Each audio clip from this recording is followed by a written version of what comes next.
Graças a Deus, meus irmãos.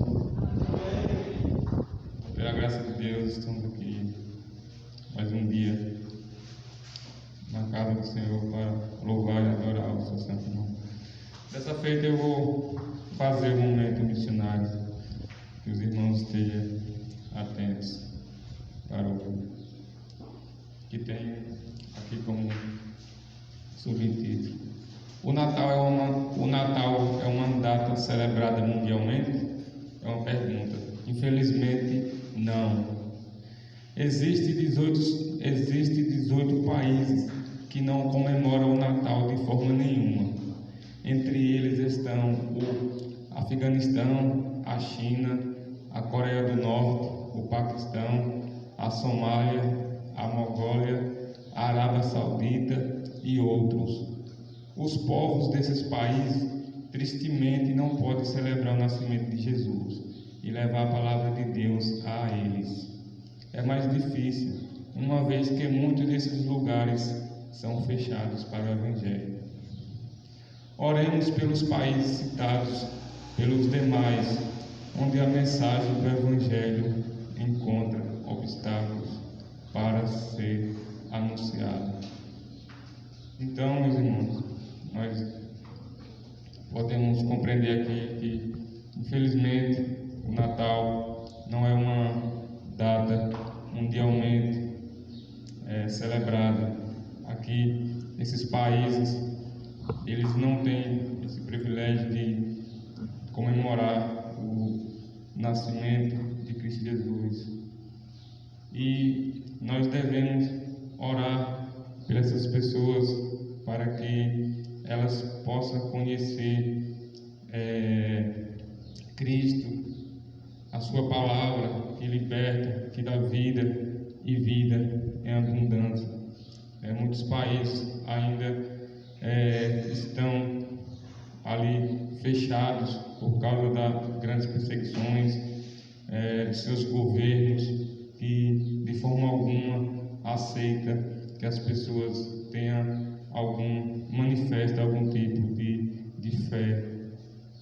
Então nós oremos pedindo ao Senhor que esses obstáculos sejam quebrados e que a palavra do Senhor chegue a cada um daqueles corações de forma que venha quebrantar e que eles possam conhecer Cristo Jesus, o Salvador. Dessa feita, vamos orar pedindo ao Senhor que tenha compaixão desses países. Vamos orar nesse momento. Deus eterno, Deus querido, nessa hora nós te louvamos ao Senhor, pedimos nessa hora perdão por causa dos nossos pecados, temos feito o que é mal diante dos teus olhos, e rogamos a Ti encarecidamente, ó Deus eterno, que o Teu Santo Espírito esteja nos perdoando, esteja nos dando a alegria de Te conhecer, de Te bendizer e de andar conformidade à Tua palavra. Nesse momento, ó Deus querido, nós apresentamos diante de Ti esses países que aqui foram mencionados, ó Deus amado, onde eles ainda não têm dificuldade de ouvir a Tua palavra por conta das perseguições, por conta, ó Deus bendito, que ali existe uma barreira ainda para que o Teu Evangelho venha ser pregado. Nós rogamos ao Teu Santo Espírito, ó Deus eterno, que quem faz a obra, ó Pai amado, sabemos que o Senhor é quem opera, é quem transforma vidas, ó Deus eterno. Sabemos que para Ti não tem limites, não é impossível, ó Deus eterno.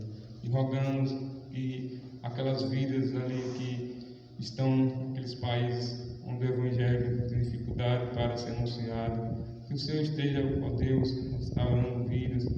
Tua palavra diz que Teu Evangelho chegará em todos os confins da terra, Pai amado.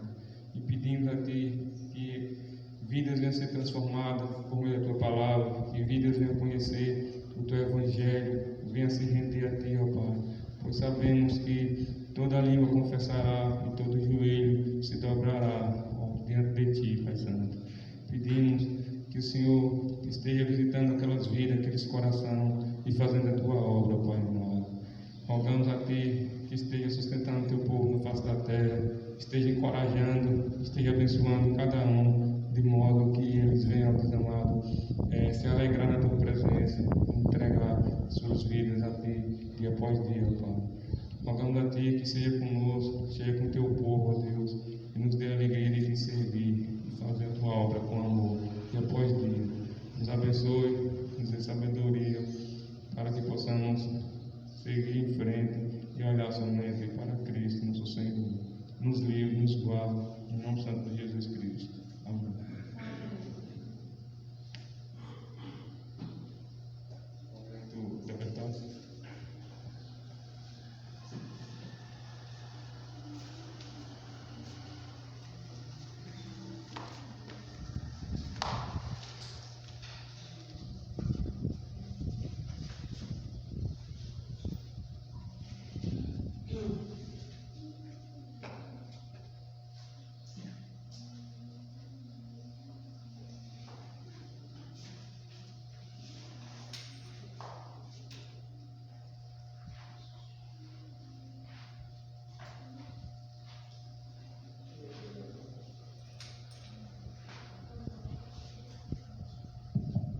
Graças a paz, irmãos.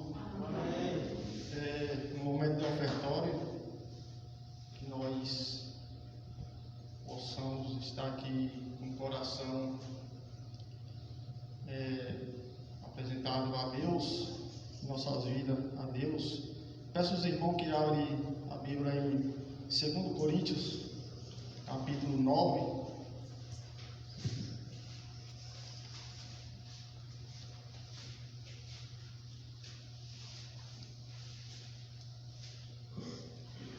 Capítulo 9, versículo 7.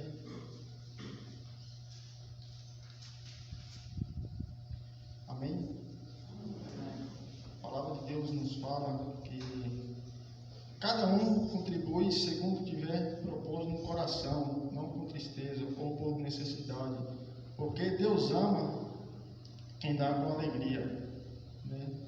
A palavra de Deus nos ensina, né, que nós possamos contribuir com oração e com alegria, e que essa manhã nós possamos estar aqui para nós entregar nossas vidas a Deus e o nosso dízimo e oferta com coração e com alegria, que nós possamos estar aqui, né, fazendo isso para o nosso Deus, porque não é nosso o que nós temos aqui, é tudo do Senhor, e que nós possamos entregar principalmente nossa vida diariamente a Deus e nossos dízimos e oferta, tudo que nós possamos ter para nós entregar a Deus.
Soberano Deus, eterno Pai, nesse momento nós te oramos, te agradecemos, ó Deus, por mais esse dia de vida, ó Pai. Te agradecemos, ó Deus, pela vida de cada irmão que aqui está presente, ó Pai. Obrigado, soberano Deus. Te pedimos, soberano Deus, que o Senhor continua, ó Pai, nos sustentando, ó Deus, cada dia, ó Pai, e que nós possamos, ó Pai, estar firme todos os dias na tua presença, soberano Deus. Te apresentamos, soberano Deus, os dízimos e oferta que aqui foi apresentado a ti, soberano Deus. Que o Senhor, ó Pai, possa estar, soberano Deus, sustentando cada irmão, ó Pai. E te pedimos, ó Deus, que cada irmão, ó Pai, que for, ó Deus, estar, ó Pai, aqui usando, ó Deus, esse dinheiro, ó Pai, possa usar para a tua obra, soberano Deus.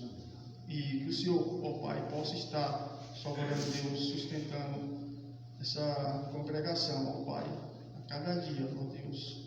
E que nós possamos, soberano Deus, a cada dia, ó Pai, contribuir, ó Deus, com amor, ó Deus, com alegria, ó Pai, para sustentar, ó Pai, todo sustento, ó Pai, missionário, todo sustento, ó Pai, da tua igreja, soberano Deus.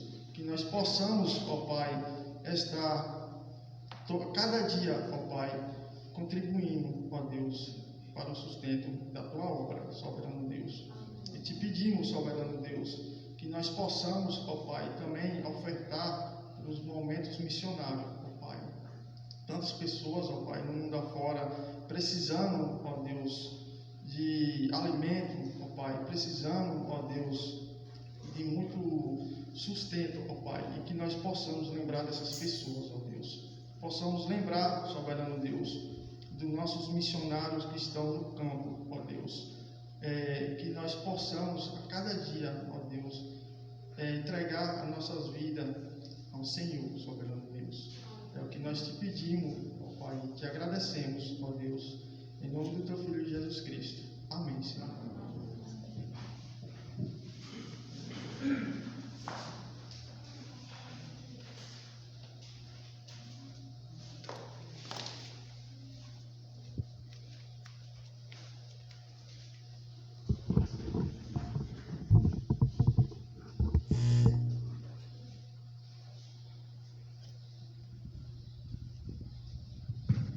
Graças a paz, irmãos. Momento de intercessão. Peço aos irmãos que estejam abrindo a Bíblia em Filemão, a carta de Paulo a Filemão, versículo 4.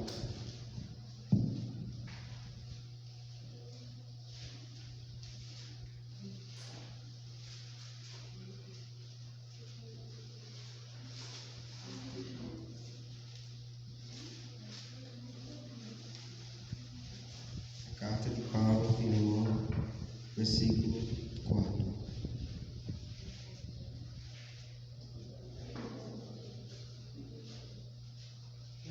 Amém? Vai dizer assim: dou graças a meu Deus, lembrando sempre de vocês nas minhas orações. Então, meus irmãos, temos que fazer igual o apóstolo Paulo aqui. Temos que sempre lembrar de nossos irmãos em nossas orações e em nossos pedidos. Sempre pedindo a Deus que esteja fortalecendo cada um, dando ânimo e força, é claro, para seguir em frente na caminhada cristã. E também pelas outras pessoas também do mundo, pedindo a Deus que esteja salvando, esteja cuidando, esteja livrando de todo mal. Sempre lembrando uns dos outros em nossas orações. E nesse momento vamos fazer isso, vamos fazer, cada um vai fazer seus pedidos por os irmãos ou por outras pessoas, né, neste momento. Então, os irmãos podem estar fazendo seus pedidos neste momento. Nós agradecemos a Deus, né, por mais esse dia de vida, por mais esse privilégio que Ele nos concede de começarmos o ano, terminarmos o ano e começarmos o ano, né, todo o ano ao nosso Deus. E também é um motivo de grande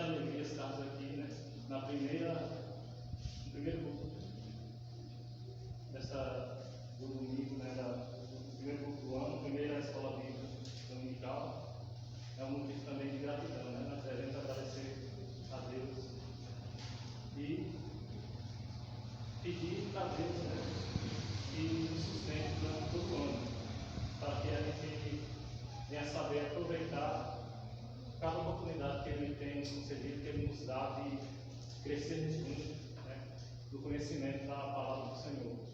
Então, nós agradecemos a Deus por mais essa primeira escola bíblica dominical. Agradecemos também pelo trabalho que será realizado logo mais à noite, pela ceia do Senhor. E vamos orar, meus irmãos, para que Deus nos dê um coração grato, né, e que Ele nos dê também, né, um coração disposto a trabalharmos na obra do Senhor, e que Ele nos abençoe para que nós possamos ir além, né, da religiosidade, ou seja, aproveitando o tempo da última vigília, nós precisamos manter uma verdadeira comunhão com Deus. Então, que Deus nos ajude, nos abençoe esse ano, né, que nos sustente e nos ajude a aproveitar cada momento, né, para crescer em comunhão com os irmãos e também no conhecimento da palavra do Senhor. Eu pedi oração, irmão, pela minha família que eu estou no enfermo, para a saúde livre, para minha, para a Alice, pela vida de Juliana também, a Diana Júlia, que está no hospital ainda, internado.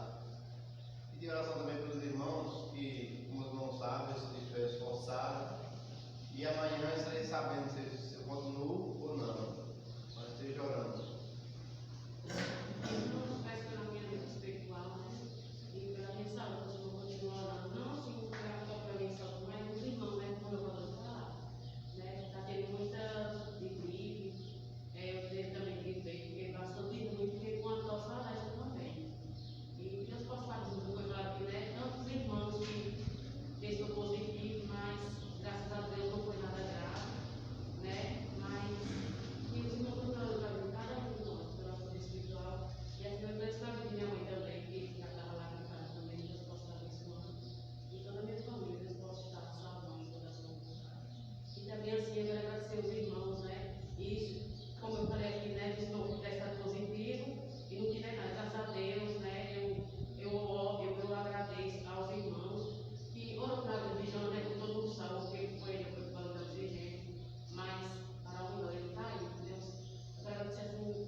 Servir a Cristo, porque crente todo mundo mas cristão, né, realmente é bem complicado, é difícil, mas Deus tem sido mais forte ainda. Ele tem um plano para a oportunidade de cada um, bastamos crer e obedecer a sua palavra. Amém?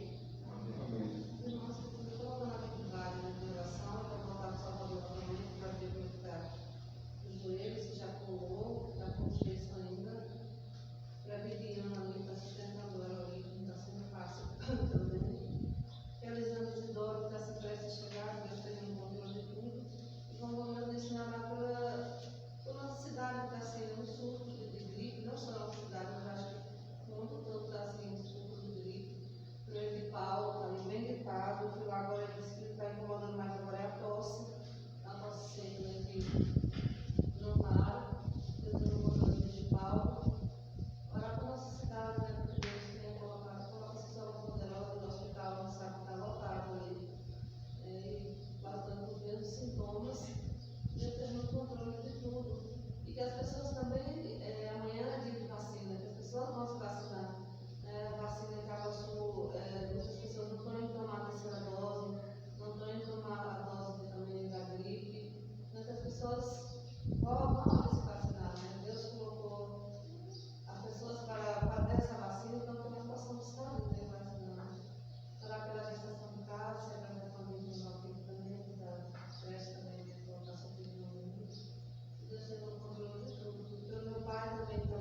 Deus eterno, eterno Pai, louvado, exaltado e bendecido seja o teu santo nome, ó Deus. Meu Pai, somos gratos ao Senhor por estar aqui para louvar e agradecer o teu santo e glorioso nome, Deus. Muito obrigado, Deus, por esse grande privilégio de estar aqui louvando ao Senhor, Deus. E pedimos ao Senhor perdão pelos nossos pecados. Eu peço ao Senhor que esteja nos perdoando, que possamos nos arrepender de nossos pecados, nossas falhas, que possamos buscar mais e mais ser santos, ser pessoas que buscam mais e mais a sua presença para a honra e glória do teu santo e glorioso nome, Deus. Os pedidos, meu Pai, que os irmãos fez aqui, o irmão Romeu, a irmã Eliana, a irmã Noélia, o irmão Ronei, que o Senhor esteja, meu Pai, fazendo de acordo com a vontade do Senhor, meu Pai. E os irmãos que estão aqui e não pediram, Deus, que o Senhor esteja também fazendo de acordo com a vontade do Senhor. Eu sei que cada um tem algum pedido em seu coração, mas não manifestou aqui. Mas eu peço ao Senhor que esteja fazendo de acordo com a vontade do Senhor. Obrigado, Senhor, por tudo. Em nome de nosso Senhor e Salvador Jesus Cristo. Amém, Senhor.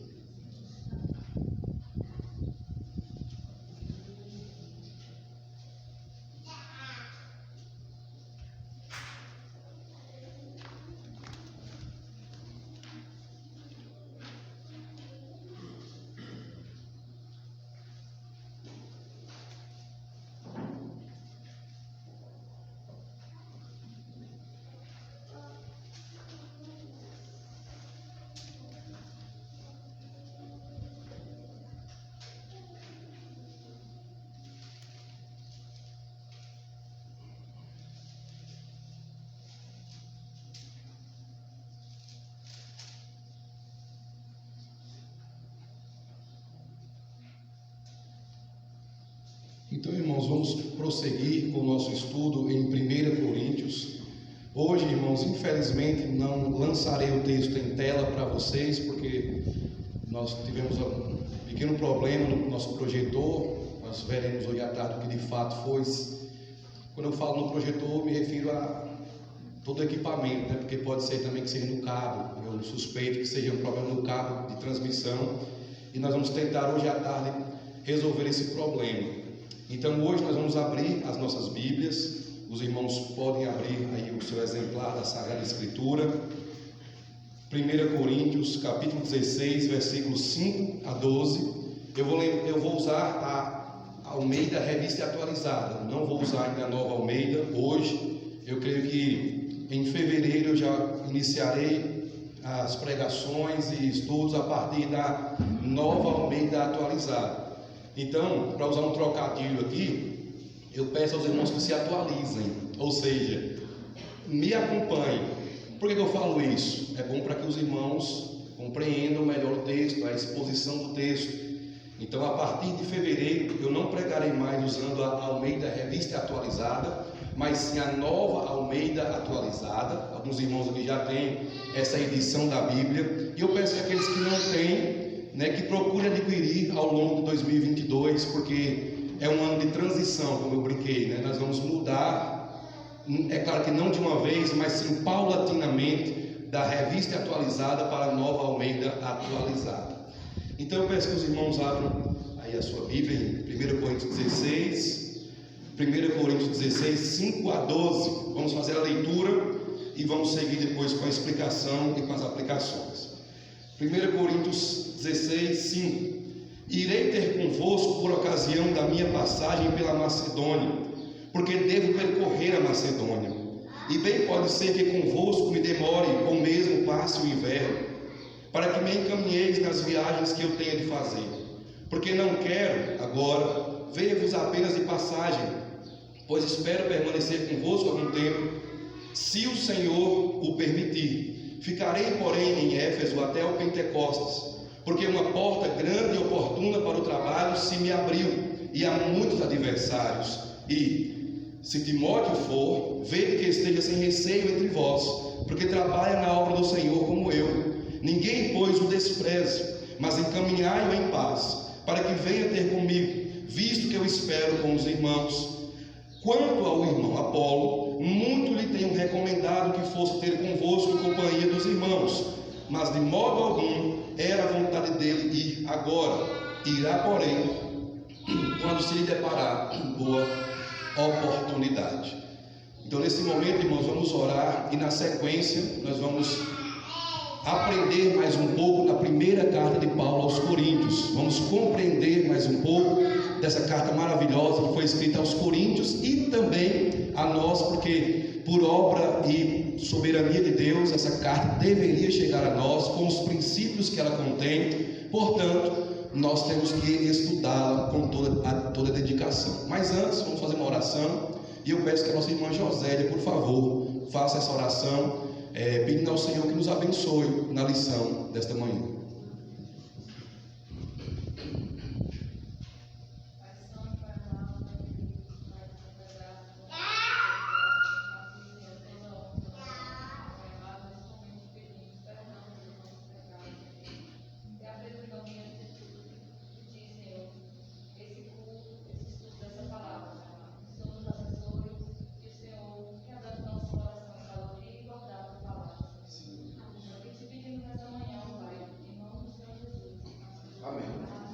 Então, meus irmãos, vamos lá. Paulo esclarece para a igreja de Corinto que ele pretende fazer uma viagem. Esse é o objetivo de Paulo. Ele pretende fazer algumas viagens pela região da Macedônia e chegar até a cidade de Corinto. O apóstolo Paulo está em Éfeso. Quando ele escreve a carta, ele está na cidade de Éfeso. Ele então diz aos coríntios que a vontade dele é viajar pela Macedônia e nessa viagem passar em Corinto e se demorar um tempo com eles. Paulo ao mesmo tempo esclarece que não iria naquele momento, porque Deus havia aberto uma porta, ou seja, uma oportunidade, para que ele continuasse evangelizando em Éfeso e ele ficaria ali. Mas assim que a oportunidade surgisse, ele viajaria e passaria em Corinto. Paulo também dá duas recomendações a respeito de dois obreiros, de dois outros líderes, Timóteo e Apolo. Ele vai dizer que a igreja de Corinto, ele diz que a igreja de Corinto deve proteger, deve cuidar bem de Timóteo. Ele fala que se caso Timóteo for até Corinto, ou fosse até Corinto, eles deveriam cuidar do líder Timóteo ali. O pastor Timóteo deveria ser bem acolhido pela igreja e deveria ser encaminhado, para retornar ao apóstolo Paulo. E quanto ao irmão, o líder Apolo, Paulo também diz aqui que os irmãos deveriam entender uma coisa, que Paulo tinha dito a ele que ele deveria ir, Paulo tinha dito a Apolo que Apolo deveria ir a Corinto, mas Apolo não sentiu que era a hora. Então ele pediu um tempo e quando Deus abrisse a oportunidade, Apolo iria ver a igreja de Corinto. Os irmãos sabem que Apolo foi um dos pastores lá em Corinto. Os irmãos já leram comigo lá, muito tempo, lá nos nossos primeiros estudos, que Paulo plantou e Apolo regou, ou seja, Apolo foi o responsável pelo desenvolvimento da igreja de Corinto. Foi ele quem ficou ali por muito tempo, irmãos, regando aquele trabalho, fazendo aquela planta crescer, digamos assim. É claro que tanto Paulo quanto Apolo reconheciam que o crescimento vem de Deus. Paulo então recomenda que Apolo retorne à igreja de Corinto, mas Apolo diz que não é hora de retornar até lá. Os irmãos pediram a presença de Apolo lá, mas Paulo explica que Apolo não pode estar presente agora. É interessante, irmãos, como eu expliquei para vocês, que toda vez que encontramos acerca, quanto, são expressões que indicam que Paulo está respondendo a uma pergunta. Se os irmãos lerem comigo o versículo 12 com atenção, na Nova Almeida Atualizada diz quanto, na Revista Atualizada diz acerca do irmão Apolo. Esse acerca quer dizer, quanto à pergunta que vocês me fizeram com relação a Apolo, a resposta é: eu recomendei que ele fosse até vocês, mas ele entendeu que não é a hora agora. Então no tempo certo Apolo irá visitar vocês. Os irmãos de Corinto estavam querendo saber por que Apolo não tinha mais ido lá. E Paulo então está respondendo a última pergunta da carta, inclusive. Essa era a última pergunta da carta que os coríntios enviaram a Paulo. E Paulo estava na última resposta agora, dizendo que Apolo nunca foi, porque ele entendeu que não era o tempo do Senhor, que não era a hora dele ir. Então, meus irmãos, esses versículos são bem simples, como os irmãos podem ver. Simples no sentido de que eles podem ser resumidos assim rapidamente. Dos versículos 5 a 9, Paulo está falando que ele planeja viajar pela Macedônia, visitando as igrejas, e então quer ir a Corinto, quer ficar um tempo com os irmãos ali. Ele chega a dizer que quer ir antes do inverno, porque Paulo sabia muito bem que viajar no inverno era perigoso. No tempo de Paulo, viajar não era como hoje. Hoje você e eu entramos em um ônibus bem confortável, vamos para Salvador, Irecê. Quem tem carro próprio vai de carro próprio. Então as viagens hoje foram facilitadas. Viajamos com carros que têm ar-condicionado, ônibus que tem ar-condicionado. As estradas são maravilhosas, nossas pistas até então estão maravilhosas. Então a viagem hoje em dia é tranquila. Nos tempos de Paulo não. Nos tempos de Paulo a viagem era muito conturbada, os perigos, com relação às estradas e também essa questão do inverno. As viagens pelo mar não eram tão seguras, por isso que Paulo pretende ir rapidamente a Corinto e passar o inverno lá. Ou seja, Paulo disse: eu quero chegar aí antes do inverno. Quando o inverno chegar, que ele me pegue já em Corinto, porque é muito perigoso viajar nesse tempo de inverno. Esse é o resumo então dos versículos 5 a 12. Nós temos os projetos de Paulo dos versículos 5 a 9 e as exortações com relação a Timóteo e Apolo dos versículos 10 a 12. É isso que nós podemos aprender aqui desta passagem. Com relação, quando eu falo aprender, estou falando com relação às explicações, porque as aplicações vêm daqui a pouco.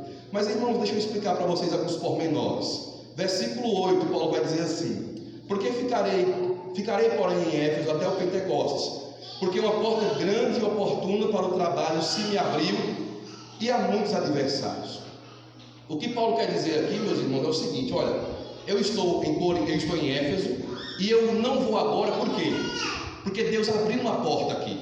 A expressão, irmãos, Deus abriu uma porta, é uma figura de linguagem que Paulo usa, é uma linguagem idiomática para indicar que Deus havia dado uma oportunidade a Paulo para ele continuar pregando o Evangelho. Deus fez algo em Éfeso, na cidade de Éfeso, que proporcionou, que possibilitou que Paulo continuasse com o seu ministério ali. Por isso que ele diz: eu não vou agora, eu não irei viajar agora, eu pretendo viajar, mas não vou agora. Por quê? Porque Deus abriu uma oportunidade aqui, Deus deixou uma porta aberta aqui. Eu vou então trabalhar, eu vou aproveitar essa oportunidade, porque Deus está dando a mim, Paulo, essa facilidade, entre aspas, quando eu falo facilidade, é a oportunidade de continuar aqui o trabalho do Senhor. Mas veja que Paulo diz no versículo 9, bem no finalzinho: e há muitos adversários. Paulo deixa claro, irmãos, que o fato dele ter uma porta aberta por Deus diante dele não quer dizer que será fácil trabalhar. Ele diz: olha, Deus abriu uma oportunidade, a porta está aberta. A linguagem que Paulo usa é um tempo contínuo, ou seja, Paulo está dizendo o seguinte: Deus abriu uma oportunidade e ela ainda está aberta. Não é que ele abriu e fechou, abriu e está aberta ainda a oportunidade. E eu, Paulo, então vou trabalhar, mas é sob a oposição de muitos adversários. Então veja que na mente de Paulo, Deus nos usar na obra dele e nós sofremos pela obra dele não é uma contradição. Abrir uma porta não significa que Deus então impedirá que nós passemos por dificuldades na obra. Alguns crentes acham que Deus está abençoando a obra dele quando nós pregamos e ninguém nos impede, ninguém nos persegue, ninguém é hostil a nós. Não exatamente. Pode ser que Deus abençoe a obra dele sem oposições, sim, mas Deus também abençoa a obra dele, e na maior parte do tempo, Deus abençoa a obra dele com a hostilidade, ou seja, Deus não exclui a hostilidade. Deus abençoa o trabalho dele mesmo em meio à perseguição, ao ódio do mundo, à hostilidade das pessoas para com os líderes e os membros, para com a fé cristã. Então veja que no versículo só, Paulo diz aqui: Deus abriu uma oportunidade e eu vou aproveitá-la, eu não vou sair daqui agora, e há muitos adversários. Veja que na mente de Paulo não tem contradição nenhuma. É como se Paulo dissesse: olha, mesmo em meio a tanta hostilidade ao Evangelho, o Evangelho está triunfando por aqui, porque Deus abriu uma oportunidade e eu vou aproveitá-la, eu vou fazer a obra dele, eu vou até vocês, mas não agora. Agora eu vou ficar em Éfeso até a festa de Pentecostes, e então, posteriormente, depois da festa, então eu vou para Corinto, eu vou viajar e chegar até Corinto. Então percebam aqui, meus irmãos, que Paulo não tinha ido ainda até Corinto porque ele viu uma oportunidade. Paulo é um homem muito sensível à direção de Deus. Olha que interessante, ele quer viajar para fazer a obra em outros lugares, mas ele entende que naquele momento ele deveria fazer a obra lá em Éfeso, porque Deus havia aberto uma oportunidade. E Paulo entendeu: se Deus me abriu uma oportunidade aqui em Éfeso, mesmo no meio dos adversários, é porque Deus quer que eu fique aqui e então depois eu viaje. Veja que Paulo percebe a direção de Deus, né? Paulo entende quando Deus diz fica, Paulo entende quando Deus diz vá. É interessante isso. Então Paulo entendeu que Deus queria que ele ficasse em Éfeso, e ele fica em Éfeso para fazer a obra do Senhor, segundo ele, até ao Pentecostes. Não pensem os irmãos que depois que o Espírito Santo foi derramado naquela festa de Pentecostes em Atos 2, os judeus deixaram de observar as festas judaicas. Não. O fato de Cristo ter cumprido as festas judaicas não significa necessariamente que elas perderam todo o significado. O significado cultural, o significado profético daquelas festas continuava em vigor. Portanto, Paulo, mesmo sendo um cristão, um apóstolo de Cristo, ele ainda participava das festas judaicas. Paulo já estava convertido aqui, já era missionário, já enviava epístolas com autoridade divina para as igrejas, mas mesmo assim, Paulo está ainda observando festividades judaicas, porque Paulo era judeu. Nós nos esquecemos muitas vezes que Paulo era um judeu, portanto ele poderia sim guardar Pentecostes, Páscoa, tabernáculos e outras festividades que até hoje fazem parte da cultura judaica oriental. Então, meus irmãos, biblicamente falando, o apóstolo Paulo tem aqui uma vontade de ir e uma vontade de ficar. Os irmãos já viram que Paulo fica sempre nesse impasse? Já leram Filipenses? Desejo partir, estar com Cristo, que incomparavelmente melhor. Já não sei o que é que eu vou escolher. De outro lado, eu sei que se eu ficar é melhor para vocês. Então Paulo era aquele homem que fazia a obra, irmãos, de um modo tão ativo que Paulo muitas vezes não sabia nem o que fazer. Enquanto nós estamos escolhendo o que fazer na obra de Deus, Paulo era tão ocupado que ele queria fazer duas coisas ao mesmo tempo e não podia. Então ele tinha que escolher entre uma e outra. E aqui ele escolhe ficar em Éfeso. E assim que terminar o trabalho em Éfeso, ele continuaria o trabalho do Senhor em toda a Macedônia. Macedônia é a região. Éfeso é uma cidade, Macedônia é uma região. E ele diz que depois de sair de Éfeso, ele viajaria por toda a Macedônia e chegaria então até Corinto, que ficava na Acaia. Então agora vamos às aplicações, irmãos. Depois que eu dei para vocês essas explicações, vamos aqui às nossas aplicações. A primeira aplicação é a seguinte: a soberania de Deus não deve ser um empecilho, e sim um estímulo aos nossos planos. Se os irmãos lerem com bem atenção o versículo 7, Paulo diz algo interessante no final: se o Senhor o permitir. Veja que Paulo, irmãos, olha para a soberania de Deus, e ele entende que a soberania não é um motivo para ele dizer assim: eu estou entregue nas mãos de Deus, eu não vou planejar, eu não vou sentar aqui e calcular, não. Eu vou levando minha vida aí, Deus é soberano mesmo, então o que Deus quiser vai acontecer. Veja que Paulo, irmãos, traz para nós aqui o equilíbrio bíblico, portanto, perfeito, entre soberania divina e responsabilidade humana. Paulo planeja ir até a Macedônia, Paulo planeja ficar em Éfeso, Paulo tem muitos planos, e mesmo assim ele diz: se o Senhor o permitir, isso vai acontecer. Todo cristão tem que aprender o seguinte: Deus é soberano, portanto, nós precisamos entregar nossos planos a Ele em oração e descansar na soberania dEle. E também nós temos que ter responsabilidade. Nós não podemos entender o seguinte: não, Deus é soberano, eu posso viver como eu bem quiser, porque de todo jeito Deus vai cumprir a vontade dele.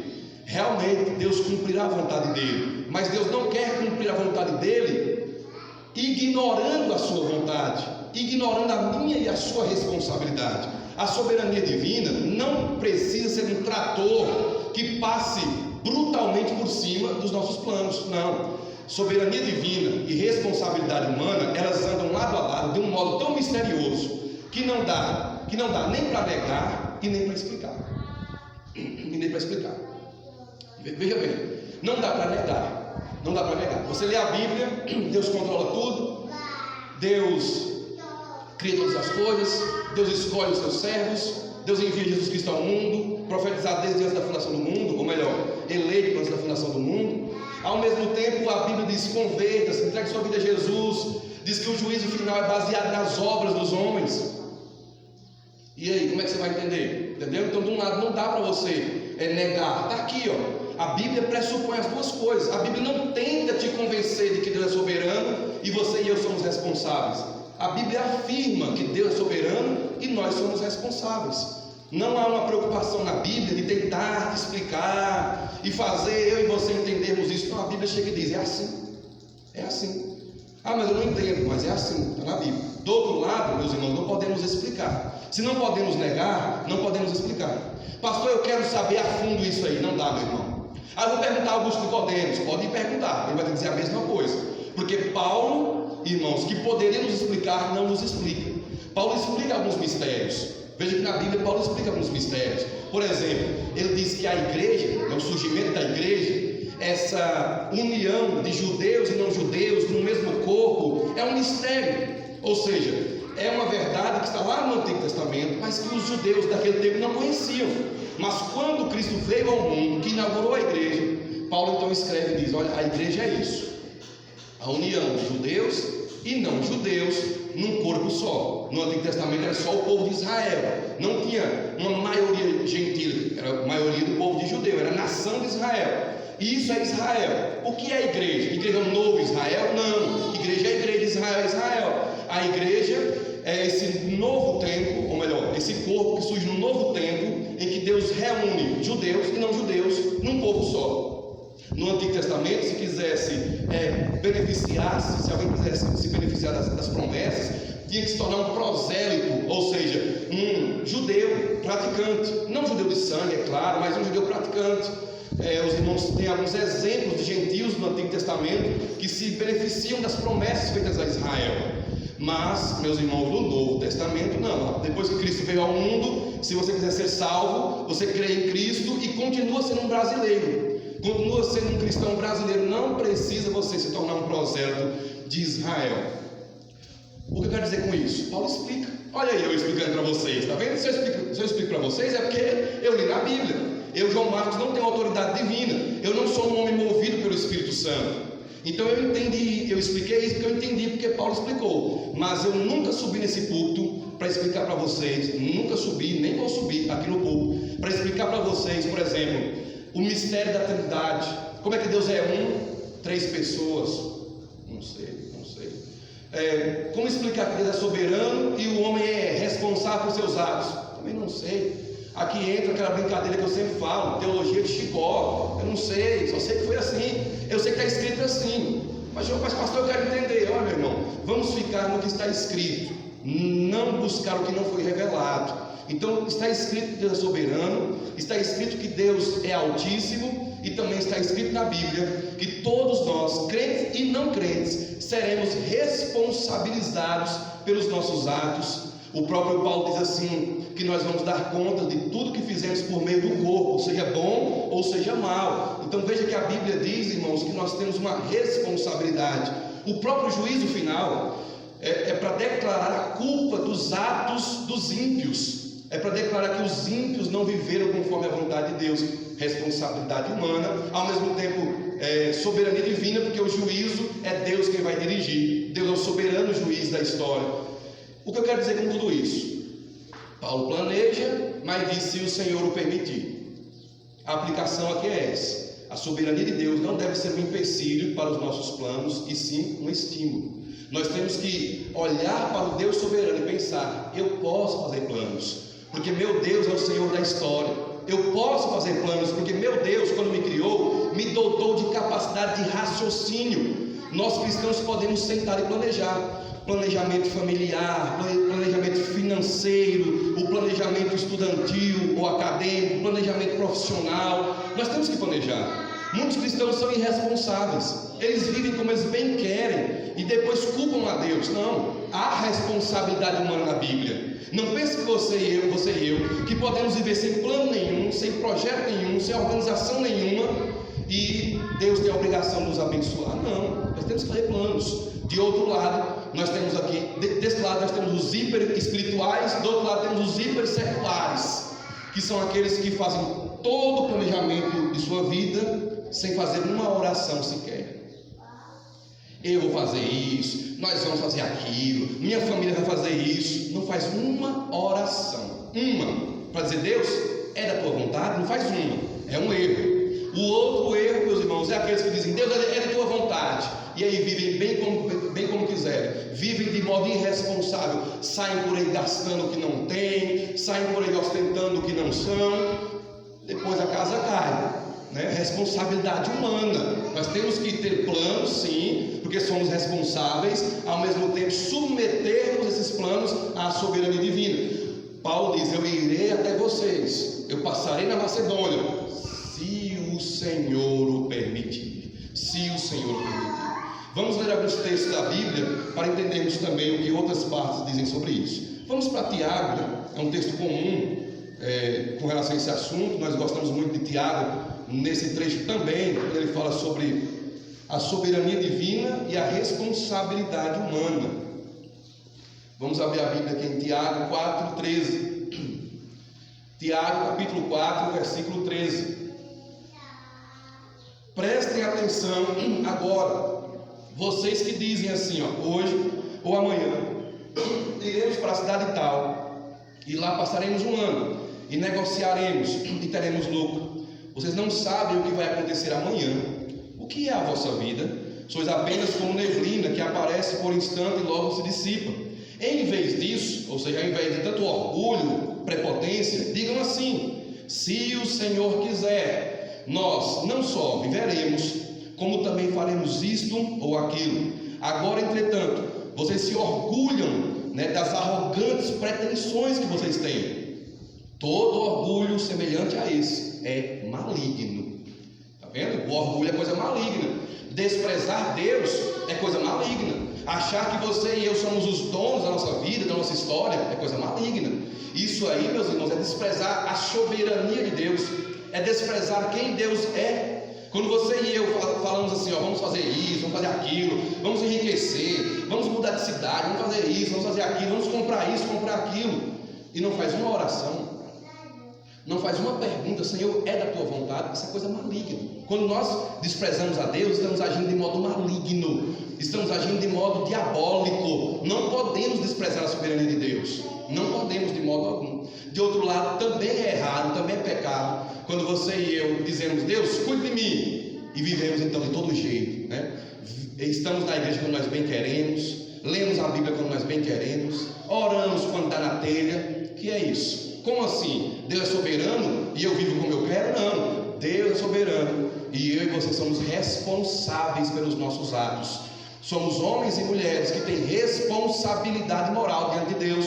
Portanto, nós temos que, sim, planejar, mas também entender que a soberania divina não é empecilho, ela é um estímulo. Se Deus é soberano, eu posso apresentar meus pedidos a Ele, na esperança de que Ele realize a vontade dEle, por meio dos meus planos. Nós temos que orar mais ou menos assim: Senhor, usa esses meus planos, se da Tua vontade for, para realizar a Tua vontade. Mais ou menos assim: Senhor, que o Senhor, se for de Tua vontade, use esses meus planos que eu acabei de fazer, juntamente com minha família, com minha esposa, com meu esposo. Que o Senhor use esses planos para realizar a Tua vontade na minha vida e de outras pessoas. Nós temos que orar mais ou menos nesses termos, juntando as duas coisas: soberania divina e responsabilidade humana. Então, 2022 está começando, irmãos, planejemos. Os planos não são malignos. Os planos em si, eles não são prepotência. Os planos são malignos quando feitos sem Deus. Aí são malignos. Mas, irmãos, planos nós temos que fazer. Nós temos que fazer planos. Aqui em Tiago nós vimos que não podemos fazer planos sem Deus. Agora veremos que nós temos que fazer planos. Provérbios 16, versículo 1. Abra sua Bíblia em Provérbios 16, versículo 1. Provérbios 16, versículo 1. Mateus Oliveira, pode ler, por favor. Provérbios 16, versículo 1.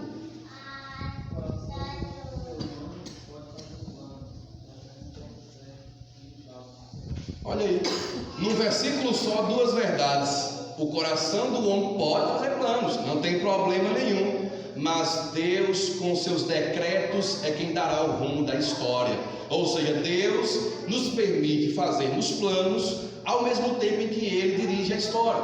Alguns desses planos estão dentro da vontade de Deus e serão realizados. Outros planos que não estão dentro da vontade de Deus não serão realizados. Mas Paulo nos ensina aqui: se o Senhor o permitir, e irei, não são termos excludentes. Não precisamos, irmãos, excluir um ou outro, não. Nós podemos dizer irei e ao mesmo tempo dizer se o Senhor o permitir. Então, planos, responsabilidade humana, irei, soberania divina, se o Senhor o permitir. Então, irmãos, aqui nós aprendemos isso, que Deus dirige os seus planos, muitas vezes através dos nossos próprios planos aqui. Nós planejamos, nós arquitetamos, nós sentamos, calculamos. Ao mesmo tempo, Deus nos relembra que nós somos responsáveis e Ele é soberano. Então não esqueça essas duas verdades, tá bom? A soberania divina não é um empecilho para os nossos planos, e sim um estímulo a eles. Nós temos que olhar para a soberania de Deus e pensar: em 2022 eu pretendo fazer isso, na minha família, no meu trabalho, na minha vida acadêmica, na igreja principalmente, se o Senhor permitir. É assim que nós temos que planejar e orar. Segunda aplicação: devemos planejar o nosso envolvimento na obra do Senhor. Irmãos, quanto da obra de Deus está presente nos nossos planos para 2022? Nós muitas vezes pensamos que 2022 é o ano da faculdade, como eu pretendo ingressar. Nós pensamos que 2022 é o ano da prosperidade financeira, de alcançar aquilo que não alcançamos em 2021. 2022 é o ano de adquirirmos o que não adquirimos, e assim vamos fazendo planos. Mas a pergunta é: e os planos com relação à obra do Senhor? E os planos com relação, irmãos, à igreja local? Quais são os nossos planos com relação ao trabalho desta igreja? Você já parou? Nós já sentamos e pensamos o que vamos fazer para o progresso da Congregação Batista em Itaguaçu no ano 2022? Paulo está planejando aqui, irmãos, fazer uma viagem. Ah, pastor, uma viagem para um resort, uma viagem para um lugar bem bonito, para tirar fotos, selfies e postar. Não, essas coisas são ruins em si. Paulo não está planejando viajar por viajar. Paulo quer viajar para dar prosseguimento à obra de Deus. São viagens missionárias. Os planos paulinos são planos de progresso na obra do Senhor. E os seus? E os meus? Quais são os nossos planos? Você já parou para pensar que Deus nos dá, se vivos chegarmos, é claro, até dezembro, Deus nos dará 12 meses, irmãos? São 12 meses para fazermos a obra do Senhor. Será que não tem tempo? Será que nós não temos um tempo? Será que não temos um plano para 12 meses? Pastor, e o que eu planejarei? Aí é entre você e Deus. Mas aqui vai algumas dicas, né? Como eu posso contribuir mais para com a igreja local? O que eu posso fazer para ajudar o pastor e os diáconos? O que eu posso fazer para ajudar os meus irmãos que estão na área da tesouraria? Como eu posso facilitar o trabalho deles? Como eu posso encorajar, animar, estimular aqueles que vão para o evangelismo pessoal de porta em porta? O que eu posso fazer por aqueles irmãos que estão indo aos povoados dar assistência às nossas irmãs? O que eu posso fazer para ajudar a irmã que cuida da limpeza do prédio, da limpeza do pátio e tudo mais? O que eu posso fazer em 2022? Nós temos que sentar e planejar. Eu farei isso. Para ajudar o irmão fulano eu farei isso. Paulo está planejando aqui viajar para visitar irmãos. Façamos o mesmo. Planejemos o seguinte: esse ano eu vou visitar mais irmãos. O que eu não fiz em 2021, farei em 2022. Mas não é uma promessa vazia, como votos, né, supersticiosos. Não, eu estou falando aqui de planos mesmo, planos concretos, planos práticos. Eu vou fazer e de fato, né, realizar. Então nós temos que colocar em ação essa parte aqui. Quais são os nossos planos para a obra de Deus em 2022? Os planos de Paulo eram viajar para dar prosseguimento à obra missionária. Paulo estava preocupado com os cristãos da Macedônia. E nós? Qual a nossa preocupação com a igreja local? Qual a nossa preocupação com o trabalho em 2022? Os irmãos pensam que Deus esqueceu daquelas promessas que nós fizemos na profissão de fé? Não, Deus não esqueceu não. Você e eu fingimos que esquecemos. O irmão mais esquecido da igreja realmente esqueceu, mas Deus nem esqueceu, nem finge que esquece. Deus se lembra. Deus tem diante dele o registro do dia em que você e eu prometemos fidelidade ao Senhor. Então 2022 é a oportunidade perfeita. Enquanto você e eu estivermos vivos, que os nossos planos sejam esses. Pastor, é errado eu planejar prosperar? Não. Pastor, é errado eu planejar aumentar minha família? Também não. Pastor, é errado eu planejar montar um negócio próprio? É errado eu planejar uma ascensão profissional dentro da minha empresa? De modo algum, nada disso é errado. Errado é planejar tudo isso sem fazer planos com relação a esta igreja. Aí é errado. Por que, pastor, a esta igreja? Porque você é membro dela. Eu não vou falar da igreja de Central, porque você não congrega em Central. Você e eu congregamos aqui. Então, como nós podemos fazer progredir essa igreja? Faça planos. Ao chegar em casa, faça planos. Pastor, eu faço na mente ou no papel? No que você quiser, mas faça planos. Ao chegar em casa, que todos nós façamos um planejamento anual para a igreja daqui, ou melhor, para o nosso envolvimento com a igreja daqui. Eu farei isso. Eu falhei em 2021 em ir aos cultos com frequência. Eu irei mais frequentemente aos cultos. Eu estarei mais frequente nos cultos. Eu ofertei pouco, eu dizimei pouco. 2022 eu vou planejar aqui que em 2022 eu aumentarei a minha oferta e serei fiel a Deus na frequência a isso. Eu não ofertarei em janeiro e em dezembro, mas de janeiro a dezembro. Eu falhei muito com relação à exortação. Eu não encorajei meus irmãos. Eu encorajarei meus irmãos em 2022. Façamos planos. E no final dos planos, digamos assim, se o Senhor permitir, em 2022 eu farei isso. Que 2022 não seja apenas o ano da vitória, como alguns dizem, que seja o ano do envolvimento, que seja o ano da responsabilidade, que seja o ano de colocarmos em prática o que a Bíblia vem nos dizendo desde o começo da fé, desde o começo da conversão nossa. A Bíblia nos diz que nós temos que fazer planos e cumpri-los. Então, algumas perguntas, né? No que depender dos nossos planos, esta congregação prosperará e chegará mesmo a ser emancipada como a primeira igreja batista em Itaguaçu da Bahia? Ou ela estagnará e será congregação por 50 anos? No que diz respeito às finanças, com relação aos meus e aos teus planos, as finanças da nossa congregação prosperarão, estagnarão ou regredirão, retrocederão em 2022? De acordo com os meus e os teus planos para o evangelismo pessoal, as pessoas conhecerão o evangelho ou continuarão na ignorância, ou continuarão sem conhecer o evangelho? De acordo com os nossos planos para com a obra de Deus, o que será do futuro dessa pequena congregação da qual nós fazemos parte? Terceira aplicação: Deus faz a sua obra prosperar e triunfar, mesmo em meio à hostilidade e à oposição. Vou repetir: Deus faz a sua obra prosperar e triunfar, mesmo em meio à hostilidade e à oposição. Meus irmãos, Deus é o dono da obra. Não pense você que aquelas dificuldades que os crentes enfrentam na obra é a obra do diabo. Não é. A oposição é do diabo. O sofrimento em si não é do diabo. O sofrimento é um resultado da ação do diabo se opondo à obra. Só que Deus usa o sofrimento dos crentes como uma das maneiras de incentivar outros crentes, uma das maneiras de fazer sua vontade e também uma das maneiras de atrair o testemunho do povo. Eu vou dar um testemunho aqui. Se vocês pegarem os relatos da história da igreja, os irmãos verão que muitos irmãos nossos morreram naquele tempo. Muitos irmãos do passado morreram pela fé cristã.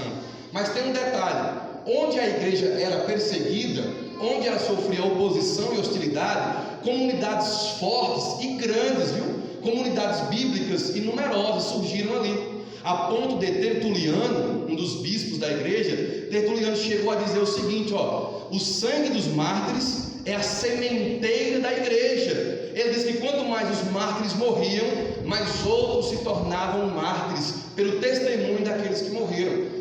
Para simplificar, quanto mais os crentes sofriam e morriam, mais pessoas se convertiam ao verem a fidelidade daqueles irmãos.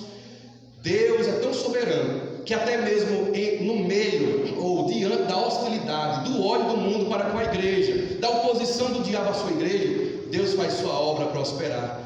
Paulo diz aqui, irmãos, que Deus abriu uma porta e há muitos adversários.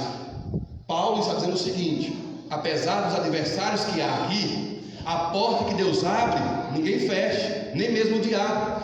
Nós muitas vezes erramos ao chegar em um lugar e dizemos assim: esse lugar está preparado para receber o evangelho. Aí vamos em outro lugar e dizemos: esse lugar não está preparado para receber o evangelho. Como assim? Só porque naquele outro lugar o povo é duro e nos põe para fora de casa, só porque naquele outro lugar apedrejam aqueles que vão fazer culto ao ar livre, só porque você tomou um tapa ou um soco num povoado, numa cidade, numa avenida, ali não é um lugar propício para a pregação do Evangelho? Não. Paulo diz aqui que Deus abriu uma oportunidade e há muitos adversários. Oposição e a bênção de Deus andam juntas. Não pense você que porque Deus abençoou a obra dele, não há oposição nenhuma. E porque há oposição, Deus não está abençoando, de modo algum. Deus nos abençoa com a oportunidade de pregarmos o Evangelho, mesmo em meio à hostilidade, ódio e perseguição. É só ver o relato da igreja perseguida até hoje. Entre no portal, no canal, no site Portas Abertas, no canal também no YouTube, mas no Google, no seu smartphone, no seu computador, procure o Portas Abertas, veja lá se o que Paulo fala aqui não é verdade, que Deus abre uma porta e há muitos adversários. Irmãos, Deus faz sua obra prosperar e triunfar, mesmo em meio ou diante da hostilidade e da oposição. Deus não tem medo dos adversários, não. Deus não tem medo do diabo, dos demônios, dos ímpios, dos ateus. Deus não tem medo da oposição que alguém faça na igreja. Deus é maior do que os adversários. Deus é maior do que o próprio diabo, que é o adversário mor, né? O adversário líder, é o adversário que lidera outras rebeldias. Deus é maior do que tudo e todos, e é por isso que você e eu temos que fazer a obra do Senhor em todo e qualquer tempo. Estamos hoje fazendo a obra de Deus em Itaguaçu tranquilamente. Ninguém nos atira uma pedra, ninguém nos xinga, abrimos aqui as portas, janelas, ninguém ninguém tem coragem nem de gritar aqui na calçada. O pessoal aqui passa e a porta está aberta, ninguém grita na calçada, ninguém tenta atrapalhar o culto. Deus está nos abençoando. No dia que abrimos a porta, e assim que ela for aberta, recebemos xingamentos, apedrejamentos e até invasões, Deus continua abençoando a igreja. Não pense você que Deus abandonou a igreja porque a perseguição chegou. Não, Deus continua abençoando a igreja. O ministério paulino foi realizado, irmãos, sob perseguição, ódio, rejeição. Muitas vezes as próprias comunidades, como a de Corinto, ignoravam Paulo, mas Paulo não estava nem aí para essas coisas. Sabe por quê? Paulo sabe que a obra do Senhor é indestrutível. Paulo sabia, meus irmãos, que a obra de Deus ninguém para, ninguém barra. A porta que Deus abre, ninguém fecha. Não tem potência maligna que feche uma oportunidade que Deus abre para a pregação do Evangelho. Pastor, e os nossos irmãos missionários no meio dos muçulmanos? Irmãos, tem missionários infiltrados dentre os radicais islâmicos. E como é que eles se vestem, pastor? Eles têm uma camisa Jesus transforma? Eles têm a camisa Jesus Cristiano de Esperança? É claro que não. Eles têm as roupas iguais às deles. Eles estão entre eles e estão pregando o Evangelho de Cristo lá. Tem comunidades cristãs. Deus está levantando comunidades cristãs nos lugares mais hostis deste mundo, que você e eu só vamos saber lá na eternidade. Deus está fazendo grandes coisas nesse mundo. Deus está realizando grandes obras nesse mundo. Tem comunidades sendo plantadas, tem missionários prosperando, tem pastores prosperando. Quando eu falo prosperando aqui é ministerialmente, prosperando ministerialmente em lugares inóspitos, em lugares hostis, em lugares onde há uma severa oposição à igreja. Sabe por quê? Sabe por que isso acontece? Porque Deus faz sua obra prosperar e triunfar, mesmo em meio à perseguição, à hostilidade, ao ódio. Não pense você que quando o ódio vier para cima de nós, essa pequena congregação vai deixar de existir. Não. É claro que os covardes, os falsos crentes, eles não vão resistir. Os falsos crentes não conseguirão suportar a pressão desse período. Mas os crentes verdadeiros vão progredir. Os crentes verdadeiros conseguirão dar andamento à obra do Senhor, porque, meus irmãos, Deus faz sua obra triunfar, prosperar, mesmo em meio à perseguição e ao ódio. É isso que Paulo nos ensina aqui. Há muitos adversários, mas Paulo diz: uma porta foi aberta, eu vou ficar aqui, eu vou trabalhar aqui. Deus está me dando uma oportunidade de trabalhar, uma maneira de pregar o Evangelho. As tentativas dos adversários são reais, mas não são suficientes para barrar a obra. Preste atenção, as tentativas dos inimigos são reais, viu?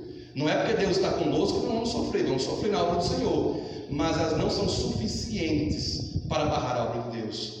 elas não são suficientes para barrar aquilo que Deus está fazendo ao redor do mundo. Deus não pode ser detido pelos adversários. Deus não pode ser barrado, irmãos, por tudo aquilo que odeia a obra dele. Vamos ler alguns textos, irmãos, para entendermos também essa questão. O irmão Isidoro, leia, por favor, 2 Tessalonicenses 2, versículo 2.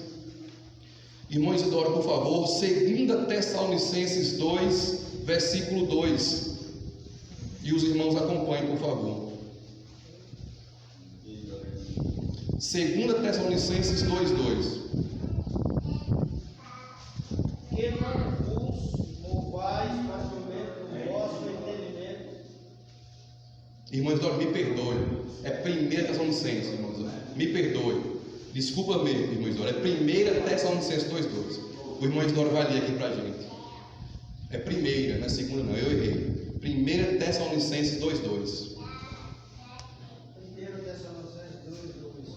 Mas, havendo primeiro padecido,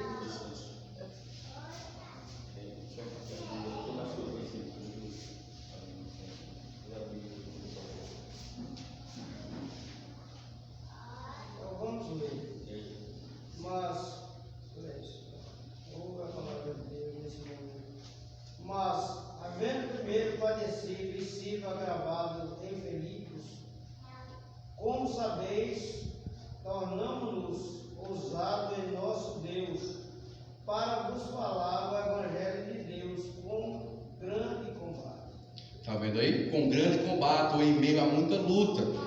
Paulo diz aqui que foi maltratado e ultrajado em Filipos. Os irmãos já leram isso lá em Atos. Os irmãos viram como Paulo apanhou lá em Filipos, foi preso, teve os pés colocados no tronco. Os irmãos sabem a luta que foi de Paulo lá em Filipos. E Paulo então diz aqui que ele foi maltratado e ultrajado, mas ele diz que teve ousada confiança em Deus para anunciar o Evangelho de Deus em meio a muita luta.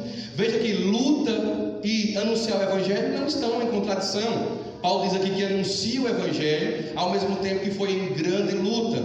Ele relembra aos irmãos que foi maltratado e ultrajado em Filipos, mas mesmo assim ele pregou o Evangelho com muita luta, teve ousada confiança em Deus e foi adiante.